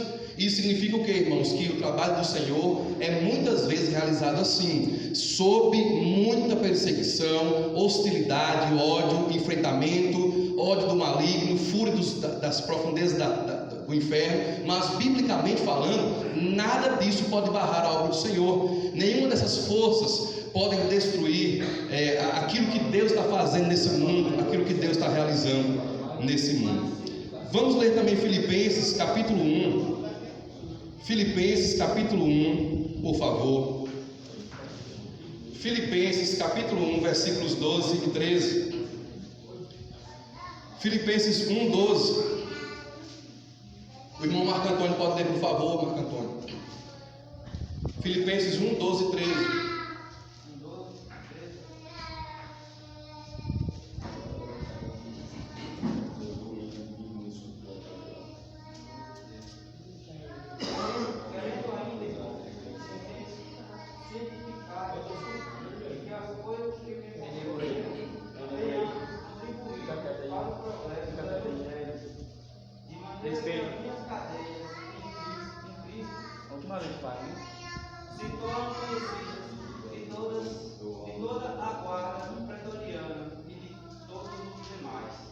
Amém. Então veja que Paulo diz aí, irmãos, que tudo que aconteceu com ele, todo o sofrimento que Paulo passou, contribuiu para o progresso do Evangelho. É o que ele diz no versículo 12. As coisas que me aconteceram têm antes contribuído para o progresso do Evangelho. E ele chega a dizer no 13 que o próprio fato de ele estar preso por causa do Evangelho de Cristo se tornou uma maneira, ou foi uma maneira dele pregar o Evangelho para a guarda pretoriana. Paulo pôde pregar o Evangelho para os guardas romanos dentro do pretório, porque Paulo estava preso lá. Se Paulo não estivesse preso, Paulo não poderia fazer esse trabalho de pregação do Evangelho. E então Paulo anunciou o Evangelho, meus irmãos, em meio a dificuldades, e ele chega a dizer que isso contribuiu para o progresso do Evangelho. Então é aquilo que eu estou dizendo aos irmãos, né? Já de muito tempo. A hostilidade, ela não barra a igreja.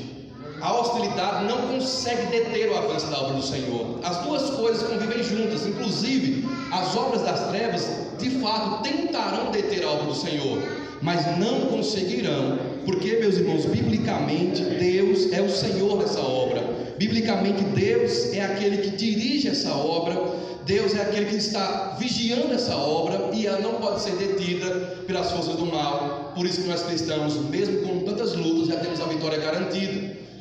Portanto, para terminar essa aplicação, não estranhemos a oposição e, meus irmãos, o ódio, essas coisas, porque a Bíblia diz que essas coisas vão aparecer ao passo que Deus estiver abençoando a sua obra. Os cristãos, então, são ousados e pregam mesmo diante de um cenário de ódio à fé cristã.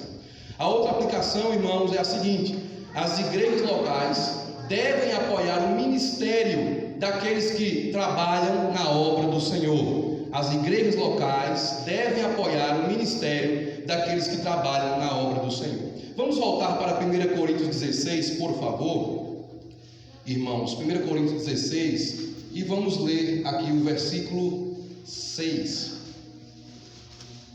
1 Coríntios 16, 6. Diz assim: e bem pode ser que convosco me demore ou mesmo passe o inverno, para que me encaminheis nas viagens que eu tenho de fazer. A expressão encaminheis que Paulo usa aqui pode ser traduzida como para que vocês me deem o necessário para que eu prossiga a viagem. Então, encaminhar na Bíblia, quando os irmãos estiverem lendo a Bíblia e encontrarem a expressão me encaminhar ou encaminhar outra pessoa, quer dizer suprir, dar o suficiente, dar o necessário para que aquele obreiro continue sua obra de pregação, sua obra de evangelismo, sua obra no trabalho do Senhor. Paulo então está ensinando aqui que as igrejas de Corinto deveriam ajudá-lo. Ele está dizendo, melhor dizendo aqui, está dizendo que as igrejas têm que ajudá-lo e ensinando a nós isso, esse princípio, que as igrejas devem ajudar financeiramente, dando o suficiente para que os líderes continuem a sua obra ministerial. Irmãos, quem sustenta os líderes, quem sustenta os obreiros, são pessoas que fazem parte da mesma obra que ele. Os obreiros não podem, de modo algum, mendigar o pão diante de autoridades civis. Os obreiros devem ser sustentados pelas suas comunidades, ou por várias comunidades juntas que contribuem para o progresso, daquele líder. O que eu quero dizer com isso, irmãos? Que a igreja, não a igreja daqui, graças a Deus os irmãos têm essa visão, mas algumas igrejas têm, meus irmãos, perdido essa visão, e muitos pastores têm que recorrer a outros trabalhos na tentativa de alimentarem suas famílias. E isso é complicado porque quando um obreiro ele precisa ficar dividido, não tem jeito, não tem, eu já constatei isso. Um obreiro dividido em seu tempo não consegue assistir à igreja como deveria. Um missionário, um obreiro, um pastor, eles não conseguem dar de si o quanto deveriam, se eles têm que recorrer a outros meios para se sustentar. Há obreiros no país vivendo com menos de um salário mínimo. Isso é uma vergonha para as igrejas evangélicas. Se de um lado é vergonhoso um líder roubar uma igreja, extorquir uma igreja, do outro lado é horroroso, é vergonhoso uma igreja deixar o seu líder sem o apoio necessário. É erradíssimo. Quando uma igreja contribui para o ministério de um pastor ou de um missionário, não faz mais do que sua obrigação. Você e eu não podemos chegar em um dos pastores e dizer assim: ei, eu pago seu salário, viu? Aqui é como eu quero. Ninguém na igreja está pagando o salário de pastor. Na igreja nós contribuímos e um montante da contribuição é destinado ao sustento dos obreiros, não é pagamento de salário. Pastor não é funcionário da igreja. Pastor é um obreiro cuja vida é totalmente dedicada ao Senhor. Portanto, os membros dão a ele o suficiente para que ele continue a sua dedicação. Não há nada demais aqui, e eu vou mostrar para vocês na Bíblia agora o que é que acontece quando nós contribuímos para com os nossos líderes. Nós obedecemos a palavra de Deus. Abra a sua Bíblia aí mesmo, 1 Coríntios 9, e vamos ver o que a Bíblia diz sobre sustento. 1 Coríntios 9, versículos 3 em diante.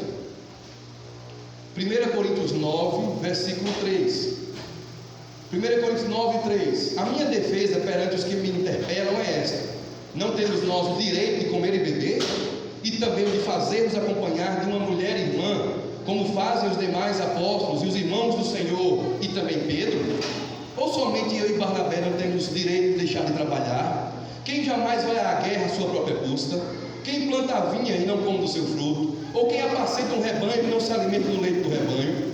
Porventura falo isto como homem? Ou também não diz a lei do Senhor a mesma coisa? Porque na lei de Moisés está escrito. Então Paulo cita Deuteronômio 25, versículo 4: não atarás a boca do boi quando pisa o trigo. Acaso é com bois que Deus se preocupa? Ou é seguramente por nós que ele o diz? Certo é que por nós que está escrita essa passagem. Pois o que lavra, cumpre fazê-lo com esperança. O que pisa o trigo, faça na esperança de receber a parte que lhe é devida. Está vendo? Que lhe é devida. Se nós vos semeamos as coisas espirituais, será muito recolhermos de vós bens materiais? Se outros participam desse direito sobre vocês, não temos nós esse direito em maior medida? Entretanto, não usamos esse direito, antes suportamos tudo para não criarmos qualquer obstáculo ao Evangelho de Cristo. Não sabeis vós que os que prestam serviços sagrados do próprio templo se alimentam? E quem serve ao altar, do altar tira o seu sustento? Assim ordenou também o Senhor Jesus àqueles que pregam o Evangelho, que eles vivam do Evangelho. Esse trecho, irmãos, deixa tudo às claras. Paulo diz: quem é o soldado que vai à guerra às próprias custas? Quem é o pastor que apacenta o rebanho e não pode tomar um pouquinho do leite do rebanho? Qual é o pastor que faz isso? Quem é o homem que planta e não pode depois comer umas frutinhas, que é fruto do trabalho do plantio dele? Respostas óbvias. Paulo então cita a Bíblia. Ele diz: olha, lá no Antigo Testamento, lá na Escritura, Deus disse: olha, quando o boi estiver puxando o moinho, não tape a boca dele, não coloque nada para tapar na boca dele, deixa ele comer do que cair, porque o boi está trabalhando, então ele tem direito de comer. Aí Paulo então traz uma interpretação que é um pouco confusa, não, ela é um pouco diferente para nós. Paulo interpreta essa passagem e diz o seguinte: ó, acaso é com bois que Deus se preocupa? Não é que Paulo está desprezando a interpretação que Moisés deu lá no texto original, mas o apóstolo Paulo está vendo uma outra aplicação. Ele diz: lá foi com bois que Deus se preocupou, mas acaso só com os bois? Aí Paulo responde: não, é por causa de nós. Quem nós aqui? Os obreiros. É por causa de nós que Deus deixa essa passagem escrita. E aí Paulo interpreta: essa passagem significa, versículo 14, que os que pregam o Evangelho, que vivam do Evangelho. Paulo então diz também no versículo 10, bem no finalzinho: o que pisa o trigo, faça na esperança de receber a parte que lhe é devida. Ele usa figuras de linguagem para dizer: olha, quem está trabalhando, quando recebe pelo trabalho, está apenas recebendo o resultado do seu trabalho. Então, quando um pastor é sustentado pela igreja, um missionário, não é que a igreja é uma igreja espetacular, que faz uma coisa incrível. Ela está fazendo o que tem que fazer. Toda a igreja que sustenta os seus pastores estão apenas encaminhando-os para que eles continuem no trabalho da obra do Senhor. Quando as igrejas juntas contribuem com missões para que os missionários continuem pregando, não estão fazendo mais do que a obrigação, estão apenas dando a eles meios de continuarem trabalhando na obra, labutando, lidando. Imagine o tanto de lutas que um pastor e um missionário têm. Agora imagine, além de tantas lutas, se preocupar com o que vai comer amanhã. Aí não dá. Por isso que na Bíblia os obreiros têm que ser sustentados pelas igrejas, para que pelo menos essa preocupação eles não tenham, que pelo menos isso outros cuidem, para que ele cuide de outras pessoas e de outros afazeres. Mas vamos ler também Lucas 10, versículo 7. A irmã Eliana Oliveira pode ler, por favor. Lucas 10, versículo 7. Isso, versículo 7.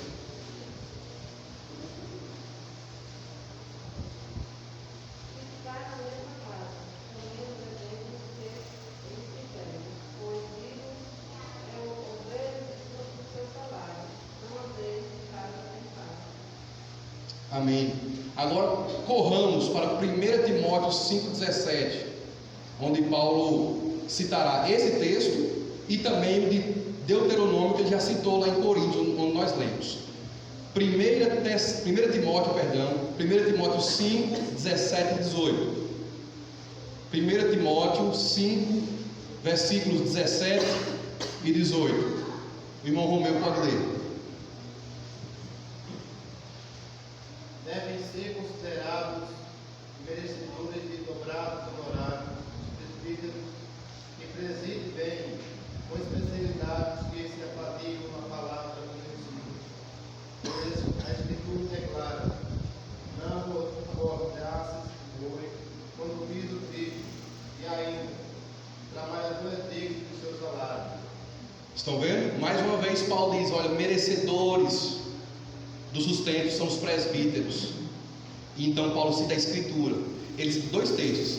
Ele cita Deuteronômio 25:4, que ele já citou lá em 1 Coríntios, não amordaças o boi quando pisa o trigo. E cita o texto que a irmã Eliana leu, Lucas 10, versículo 7, o trabalhador é digno do seu salário. Veja que o apóstolo Paulo está citando duas passagens para ensinar um princípio. Os líderes, os obreiros, devem ser sustentados por suas comunidades. As comunidades cristãs devem sustentar os líderes para que eles possam continuar a sua obra missionária.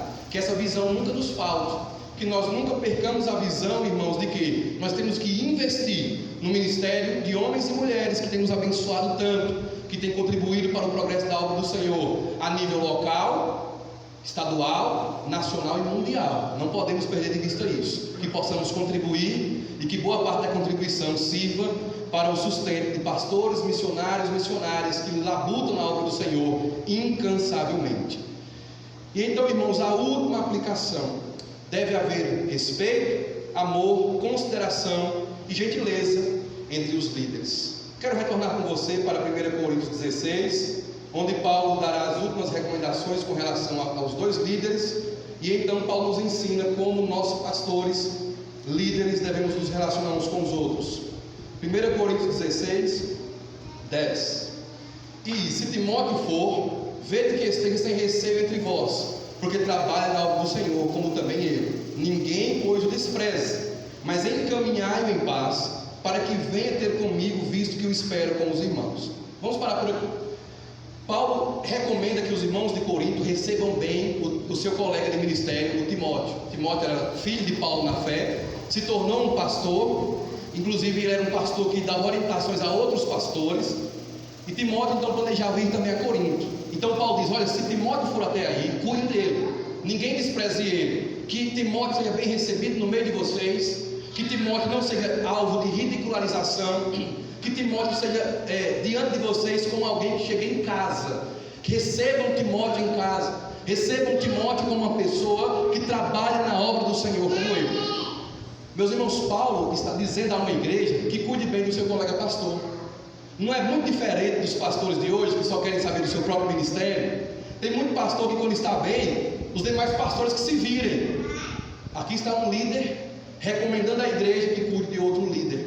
Paulo não pede, me recebam bem, cuidem de mim. Ele pede o seguinte: cuidem de Timóteo. Ninguém despreze Timóteo.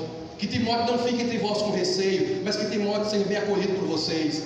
A Bíblia ensina que entre os pastores, entre os líderes em geral, deve haver respeito, amor, consideração e gentileza. Paulo aqui é muito gentil com o seu colega de ministério.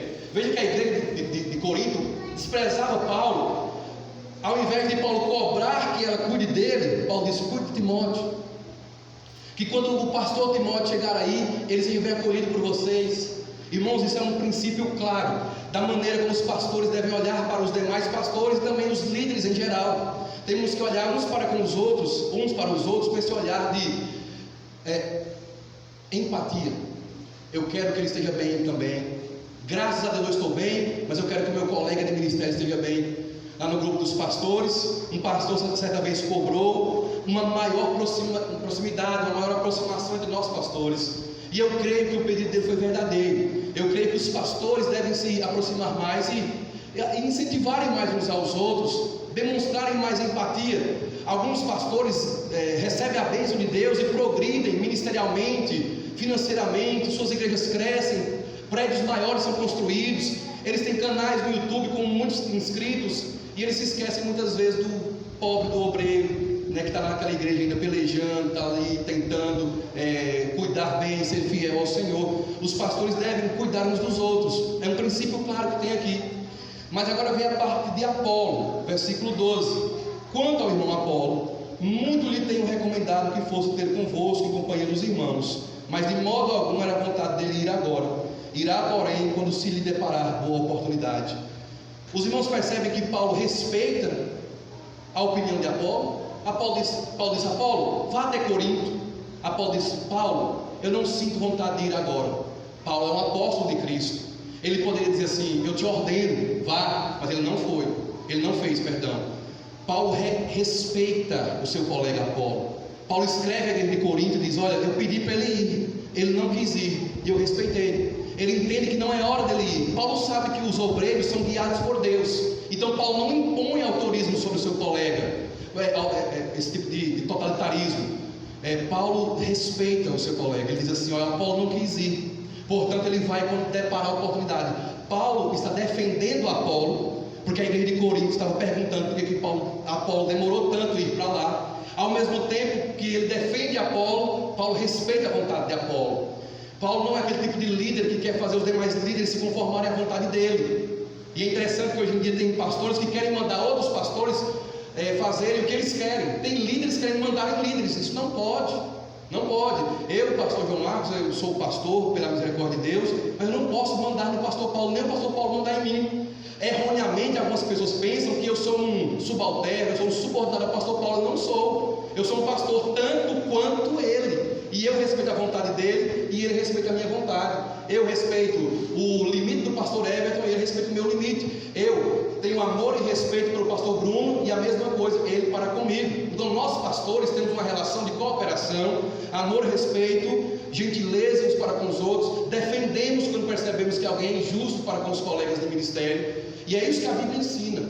A Bíblia ensina que os pastores têm que amar uns aos outros, respeitar, eles devem se respeitar, eles devem ser gentis uns para com os outros e ter essa consideração de entender o seguinte: olha, se ele não quiser fazer tal coisa, eu não posso obrigá-lo, eu não posso impor minha vontade sobre o meu colega de ministério. Cada pastor tem autoridade local. Aqui nessa congregação, enquanto eu estiver aqui, eu tenho autoridade local aqui. Eu não posso mandar no pastor Fabrício nem o pastor Paulo em mim, porque nós somos 3 líderes. Nós temos que nos respeitar, sim, dialogar, aconselhar, recomendar, mas nunca ordenar, nunca impor sobre o outro o que nós pensamos que é melhor. Cada líder deve tomar a sua decisão. Enxergamos aqui a liberdade que os líderes devem ter. Essa ideia de um líder maior mandando em outros líderes não é bíblica. Os líderes devem ter autoridade própria e ninguém deve mandar sobre eles. Quando estiverem errados, é claro, tem que ser repreendidos, devem ser corrigidos, mas nunca os obreiros devem se submeter, nunca os pastores devem se submeter a outro, nem um pastor querer ter mais autoridade do que o outro. Relembrando, aplicando na realidade local, eu não tenho mais autoridade do que Antônio Carlos, como missionário, nem ele mais autoridade do que ele, nenhum. Os dois têm a mesma autoridade. O pastor Paulo tem anos de ministério, eu o respeito, eu o amo, eu tenho ele em alta consideração, mas o pastor Paulo não manda em mim, ele não tem autoridade sobre a minha pessoa. O pastor Paulo não tem ordens para me dar, ele me recomenda. Alguns pensam que ele me manda, não, ele me recomenda, ele não me manda. Ele entendeu isso. O pastor Paulo nunca me obrigou a fazer uma coisa. Sempre o pastor Paulo fala assim: não é melhor isso? Não seria bom assim? Isso sim nós fazemos, e eu para com ele também. E eu para com o pastor Fabrício também já me ajudou nisso, né? Ele já me falou: olha, João, é bom por esse caminho, por aquilo. Então nós pastores temos que buscar viver em respeito, amor, consideração e gentileza uns para com os outros. Paulo nos ensina isso. Paulo não tem inveja aqui. Ele poderia muito bem dizer: a igreja de Corinto não me quer, mas quer Apolo, está perguntando por Apolo. Veja que Paulo não tem inveja. Ele fala assim: Apolo nunca foi porque ele achou que não é hora de ir, mas quando for, ele vai. Paulo não tem um pingo de inveja de Apolo. Paulo não tem um pingo de inveja do amor que os irmãos tinham para com Apolo, pedindo que Apolo fosse lá. E Paulo era desprezado lá, inclusive. Mas Paulo tem esse amor tão grande pelo seu colega de ministério, que ele o defende e recomenda que tanto Timóteo quanto Apolo sejam bem recebidos, que sejam tratados com amor, com cordialidade. Isso sim é um líder.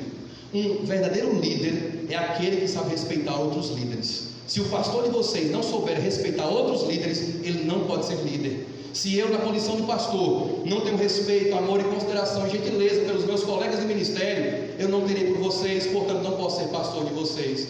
Então oremos para que Deus levante obreiros, missionários, missionárias, pastores e demais líderes com esse tipo de sentimento do apóstolo Paulo aqui. Homens que não pensam só em si, mas que pensam no ministério dos outros. Pastores que se respeitam, que se amam, que se consideram e que têm a máxima gentileza de uns para com os outros. Amém. Meus irmãos, essas foram as aplicações do texto de hoje. Se Deus permitir, semana que vem, se eu estiver vivo, será o último estudo em 1 Coríntios. Vamos encerrar o estudo sistemático de 1 Coríntios no próximo domingo. Então, se Deus assim permitir, vamos usar aqui a linguagem de Paulo do texto de hoje. Se o Senhor o permitir, semana que vem eu trarei para os irmãos o último estudo em 1 Coríntios. Nós vamos dos versículos 13 ao último, encerrando então a primeira epístola de Paulo aos Coríntios. Irmãos, alguma pergunta? Alguma colocação? Ficou alguma dúvida? Há alguns minutos os irmãos podem falar. Eu estou no meu direito ainda, tenho 15 minutos, então até 11 horas eu canto de galo. Se eu passar do limite eu estou errado, mas até 11 horas eu posso abrir a oportunidade para os irmãos.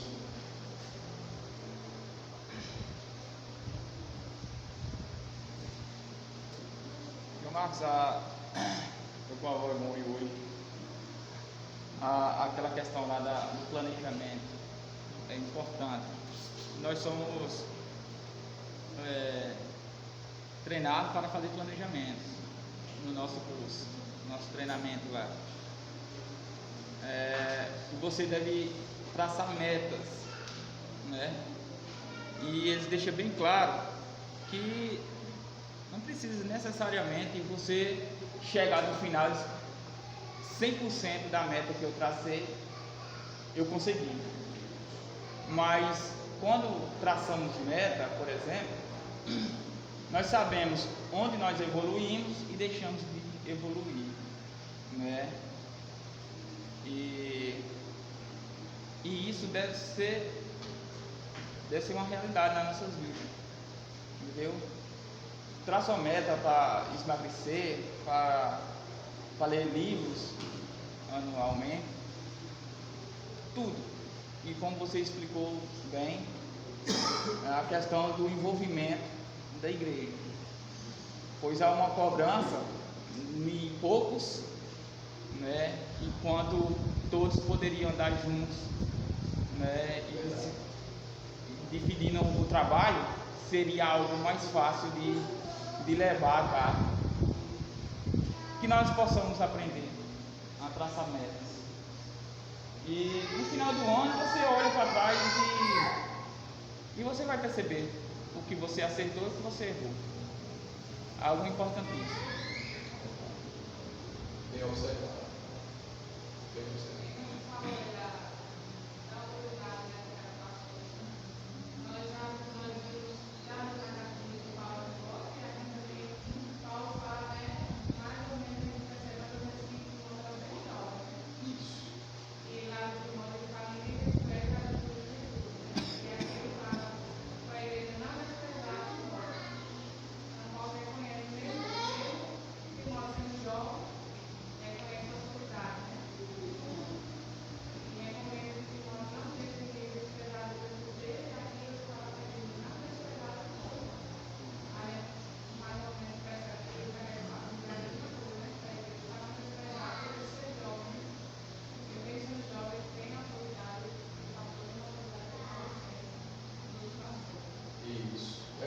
A autoridade do pastor não está na idade dele ou do período de ministério.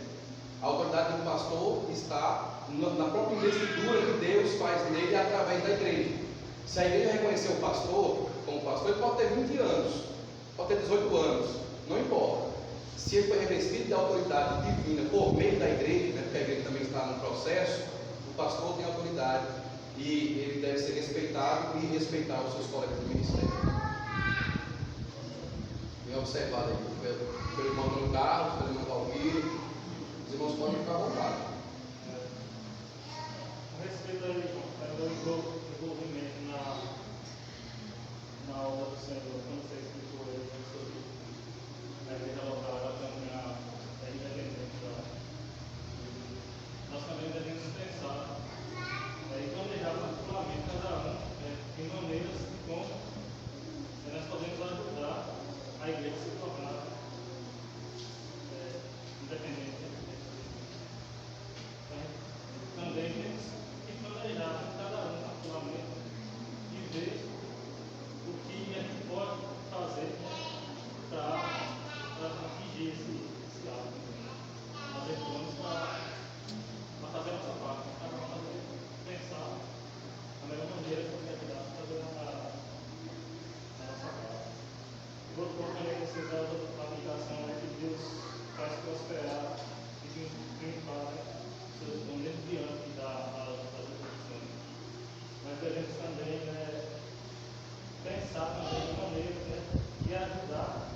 E se a igreja prevalecer, vai prevalecer essa hora aqui, é porque é por causa do poder de Deus, né, que sustenta. Tem sustentado durante todo esse tempo. E nós precisamos também pensar e analisar a nossa vida, né? Se a gente está vivendo e não estamos passando por nenhuma dificuldade ao levar o Evangelho, se não estamos enfrentando alguma oposição, né? Certamente é porque tem alguma coisa de errado na nossa maneira de viver. Porque a gente vive num mundo que é contra o padrão da palavra de Deus. Né? E se a gente vai viver buscando atingir o padrão da vontade de Deus revelado na sua palavra, com certeza nós vamos passar a enfrentar dificuldades. E principalmente quando a obra do Senhor está prosperando. Né? Sempre vai ter o vencido, sempre vai ter dificuldade, mas nós temos que confiar em Deus, porque, como eu falei, o que sustenta a obra do Senhor é o poder de Deus, mesmo diante de todas as circunstâncias adversas. Bem observado. Muito bem observado. Os irmãos podem comentar.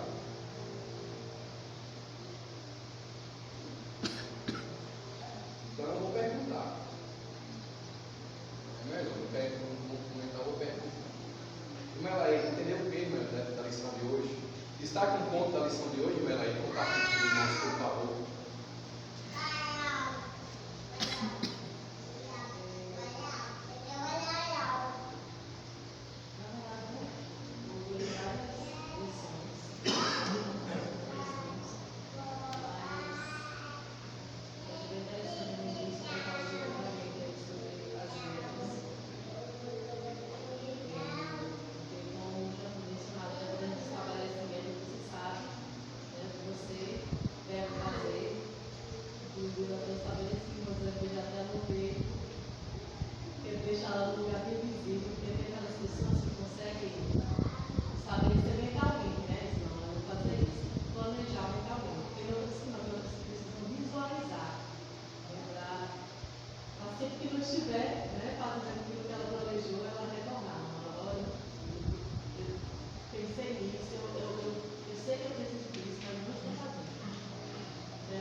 me envolver mais aqui com Deus, ótimo.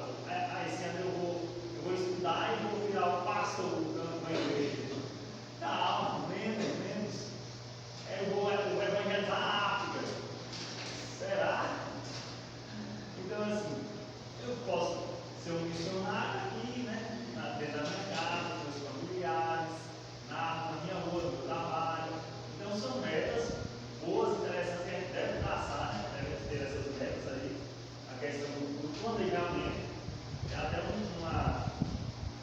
planejamento familiar, né? Que é um negócio delicado, que as pessoas se planejam para ter filhos, formar família e tal. Então, na questão não só nessa área, mas em todas as áreas da vida, né? Ou na vida. É interessante ele fazer isso. Quando a gente lê um pouco sobre o Senhor Escuro, é um cara que a gente fica totalmente envergonhado. Não sou nada, não. Porque o que Escuro fez na vida dele foi o que 3, 4, 5 anos não fizeram na vida dele juntas, né? Então, assim, a gente se envergonha. Mas a questão não é se envergonhar ou ficar frustrado, não é? Se eu não posso fazer aquela coisa, vamos lá, eu faço a coisa. É interessante. Isso, tem um cara que tem uma música que está citando um ano, inclusive, ele diz, olha, às vezes a pessoa quer mudar o mundo, quer mudar o mundo, mas não arruma nem a cama. Não dá nada, não dá nada. Então assim, começa, mas fazer uma coisinha pequena, e vai avançando para o mesmo. Sempre vai rogando graças a Deus, misericórdia, é Deus que nos traz, nos salva assim, né? Caminhar conforme o passo, né?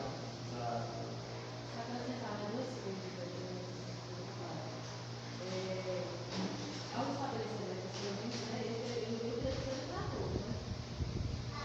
Quando a gente estabelece algumas metas, né, sempre depois de uma autoavaliação, né? Então, depois de lá que eu fiz isso, algo que eu desejei, né? Porque sempre eu poderia ter conseguido esse ano passou, eu não fiz. Então, quando a gente para sentar e estabelecer metas, né, para o novo ano que se inicia, né? Se Deus permitir que nós cheguemos até o final dele, eu creio que seja depois de uma autoavaliação do ano que veio, isso aqui não funcionou, então eu não devo lá, isso que eu acho que parecia não fiz.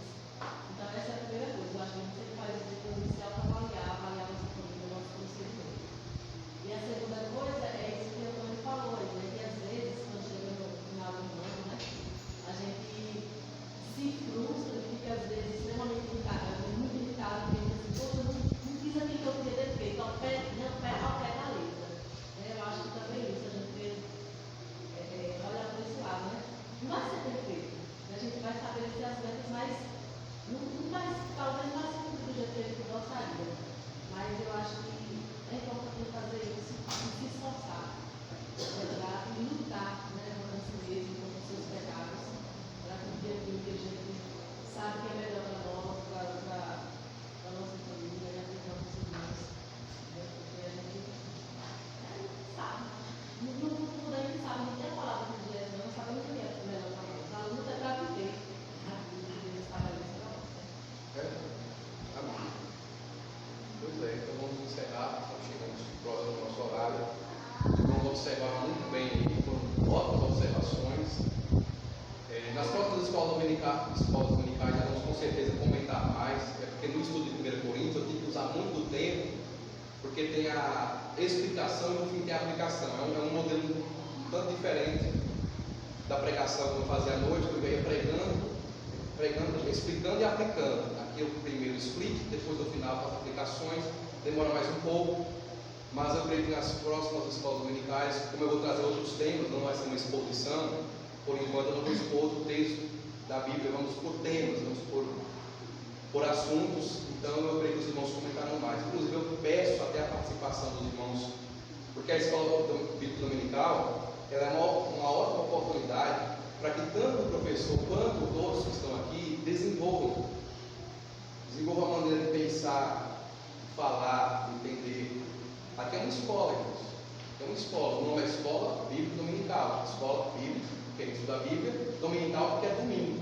Na Adventista é Escola Bíblica Sabatina, que é sábado. Aqui é Escola Bíblica Dominical, que é domingo. Então aqui nós aprendemos o quê? Aqui nós aprendemos a Bíblia. Quando você vem a uma escola bíblica dominical como essa, você vem para aprender a Bíblia. Eu estou aqui para aprender a Bíblia. Isso quer dizer que vir aqui e não aprender, o objetivo não foi alcançado. Se você vier para a escola bíblica e não aprender, então você não alcançou o objetivo da escola bíblica dominical. A mesma coisa, se porventura eu vier e não souber explicar, eu passar uma hora aqui na frente falando, os irmãos disseram, não dizer assim, eu não entendi nada. não compreendi nada, você foi muito confuso no seu pensamento. Mas se porventura eu ensinar corretamente, cumprir o objetivo, e se os irmãos aprenderem corretamente, todos nós vamos cumprir o nosso objetivo. Vamos ficar em pé e vamos orar nesse momento.